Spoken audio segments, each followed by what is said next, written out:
And a very good morning to you. If you're just joining us, to remember this is the Daybreak. We're going to be with you up until 10 a.m. this morning. At the top of the hour, your first news bulletin in Botswana. Botswana will be hosting the 25th Africa Regional Commission Conference from the 20th to the 24th of February of the World Organization for Animal Health, that is the WOAH. Now, the conference is expected to be officially opened by President Dr. Mokgweetsi Masisi on the 21st of February. It will be attended by representatives from the 54 Africa WOAH member countries, collaborating partners and international experts globally to deliberate animal health or veterinary matters. There will also be an opportunity for local and regional companies and institutions involved in animal health to showcase their products and services. Let's talk more about this upcoming conference. And in the studio, I'm joined by Dr. Moeta Pelele-Tswenyo. He's the WOAH sub-regional representative for Southern Africa. Very good morning to you. Thank you so much for coming on to the Daybreak. First, let's understand, what is WOAH? WOAH is the World Organization for Animal Health. It's an intergovernmental organization responsible for setting standards on animal disease control, or animal health, so to speak. So it's a global organization, intergovernmental, meaning that the members are governments. And these standards, they are very, very important for international trade in animals and animal products. Why? How? Because to move animals or animal products between countries, between borders, they need to be of a certain health standard. And that can be debatable if there is no harmonization, if there is no standardization. And this is where this organization takes the lead to set standards which are global, so that anyone, everywhere, every country, every region has to adhere to them. That way we are all doing the same thing, despite the region, despite the country. So that's harmonization. Right. So now the WOAH looks at these kinds of animal diseases. Why is it important that we should be looking at them in Africa? I understand that the WHO was saying that these kinds of diseases that are transmitted between animals to humans, from animals to humans, have jumped some 63% in the last decade compared to the previous. Yeah, it is very important to realize that over 60% of human diseases originate from animals. So we always talk about the animal source.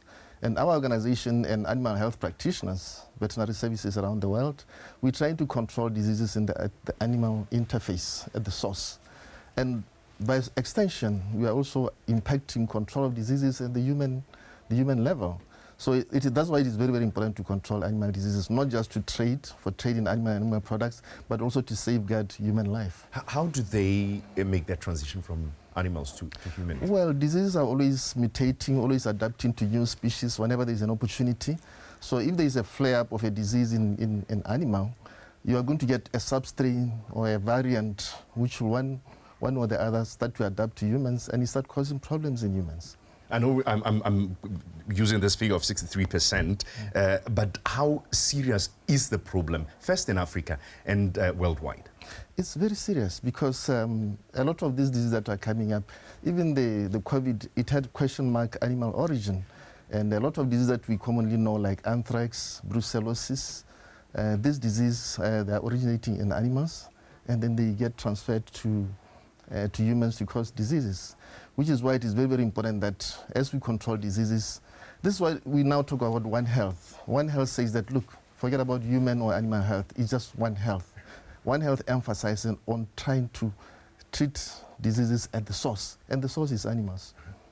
So now when we look at what the work of your organization is, and how the problem is in Africa, can we say that we are making headway if we are talking about such increases? At least the organization like ours offers a platform where we can practice One Health, and there's a lot of collaboration recently between our organization and the WHO, and also other agencies that are dealing with what takes place in the environment, so that we are all approaching this disease in a One Health approach. And this, I think, seems to be bearing fruits because now public health practitioners, I think, increasingly are becoming aware that you have to really engage the animal health practitioners so that we commonly fight the disease. Because in the past, for a very much a long time. It was always one sector doing their own thing there, which is the public health doing their own thing there, animal health doing their own thing there, and never really integrating. But now we are seeing more integration of these two sectors. So to me, I can say we are making a bit of progress. How big is the problem in Botswana, though? Well, a lot of diseases still, even including Botswana, like I was mentioning, anthrax, brucellosis, are coming from animal diseases. So there is a problem in Botswana as well. But I can say that as far as causation is concerned, we are seeing some of these new emerging viruses, hemorrhagic septicemias, more maybe in Western and Central Africa because of the animal species like types of monkeys, types of bats that exist there. There the problem seems to be emerging or getting more attention because we're getting a flare-up of new diseases. But even here in Southern Africa, things like Ebola, right. SARS, all having either coming from bats or monkeys, right. which are animals. But here maybe in Southern Africa, we are not seeing much because there are not many emerging. But there are established diseases such as anthrax, like I was saying, brucellosis, and so forth. One Health. Fine, that is the approach now. Yeah. But what are the challenges that are on the ground? A very important challenge with One Health is, I think, silo mentality of the practitioners. I think very much animal health people are still stuck to their territory as animal health, and public health are still stuck to their territory. But there's a lot of dialogue these days. What could be the reason for that disconnect to be? I think it's just human nature. Just human nature. Somebody saying, I'm a veterinarian, somebody saying, I'm a medical doctor, and this is my space, that's your space, and that's my, and so on and so on. So, but I think that is slowly, the barriers are slowly disintegrating, because if we don't work together as the various sectors, we're going to keep on getting these emerging problems diseases coming up again. Yeah. Yes. Yeah. Okay, but silos, that's one of the issues. Any other challenges? Of course, resources. Fighting animal diseases requires a lot of resources, financial resources, human resources, even legislation as well, so that these things are facilitated better. So that's some of the problems that we're coming across. Let's talk about the upcoming conference. Who are we expecting to attend? What are we expecting to get out of it? Well, first of all, the Africa Regional Commission is an institutional governance structure within the World Organization for Animal Health. This means that it is a regular event. It occurs every 2 years. And every continent, I think there are about 5 regions, which is Africa, Americas, Europe, Middle East, and Asia. Every continent has its own regional commission. So that is basically means all the member countries of the World Organization for Animal Health in Africa, as well as the World Organization for Animal Health Secretariat or Management, we're all coming together to debate on technical, administrative governance issues concerning the organization and the membership or member states. So it's held every 2 years, and any country which is a member state can volunteer to host it. And this time around it's hosted by Botswana, and that's why we're here. And we are thankful for that. So who would we expect to attend?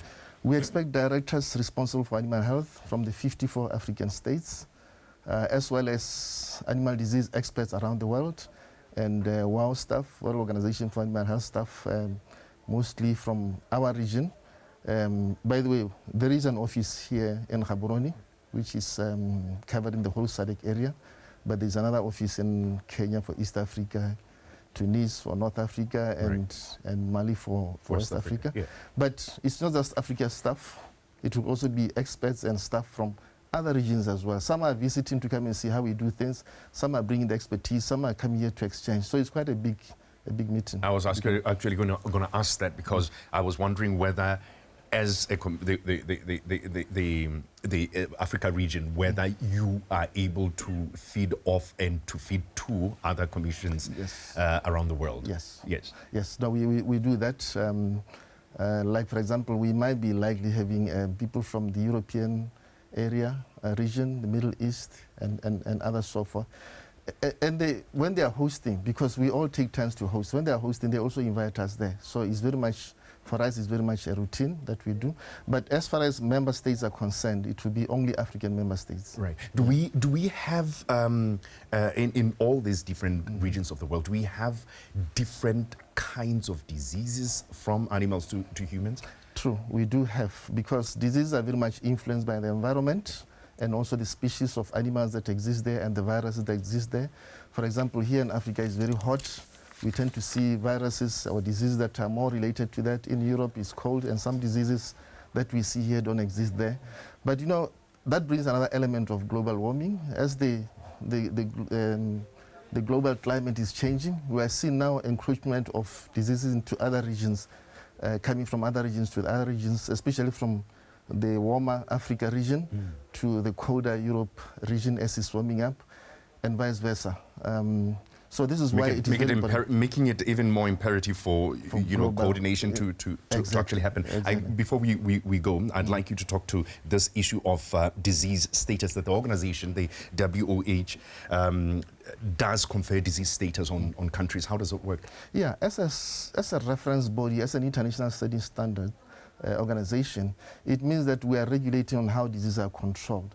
So, for example, when there is an outbreak of foot and mouth disease in a country, the country has to follow certain... Like there was in the northeast of this country. The country has to follow certain regulations, guidelines, our standards, the World Organization for Animal Standards, right from the start to the end. So that at the end, when the country say that we have now eradicated the disease, we are able to go there and audit. They have to submit dossiers that we audit, and we realize that they've been following all the guidelines, and indeed we can say the disease has been eliminated. And then we give them a certificate which they can use for trade purposes. What is our status? Yeah. What is our status? Well, Botswana has different status. Like, for example, anything, a lot of, I think 2/3 of the country, the so-called green zone, is a free status.